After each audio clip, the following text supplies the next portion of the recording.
I think with the concept of no distractions is the idea of the power of silence.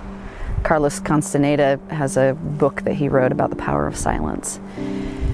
And our society has created so much distraction, so much input that we're inundated with, that it's just constantly coming at us, and we don't know how to manage it. And we're not given a lot of time to sit and reflect and manage the emotions that are coming up.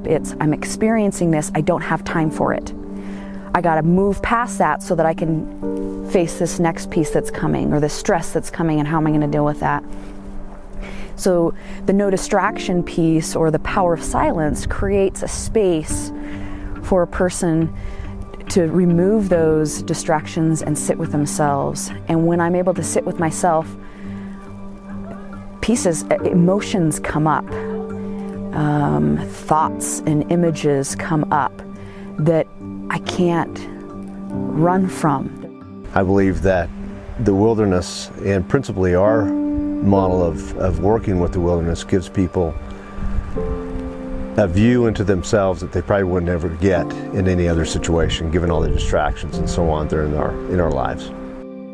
And just Mother Nature to interact with gives us a chance to see in a way, kind of through a mirror, about who we really are. I think we spend a lot of times in our lives having a lot of noise, and we make that mirror somewhat dark and not clear. And sometimes it's comforting not to really see ourselves really clearly. But when we take all those distractions away, and principally the social media that we have that creates a lot of problems for our kids nowadays, that quiet environment, not only could it be scary, but then we start to see who we really are. And as we can grow and develop who we really are and feel comfortable with that person, we actually get a chance to not only embrace that person, but we get a chance to find out who we can be and who we really want to be. That's where there's this stark relationship, if you will, in terms of contrast between where there's life and where there's sort of distances between abundance. And you can just get a sense of that the people who lived here must have had a tough time, but also must have had, I guess you could say, a spiritual time.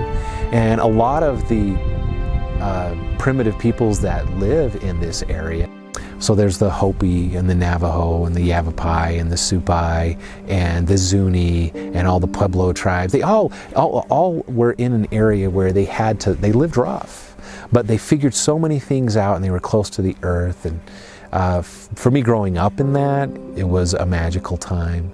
I didn't have the greatest home life, and so I was outside a lot, and I hung out with rattlesnakes and horned toads and roadrunners, probably more than anything else.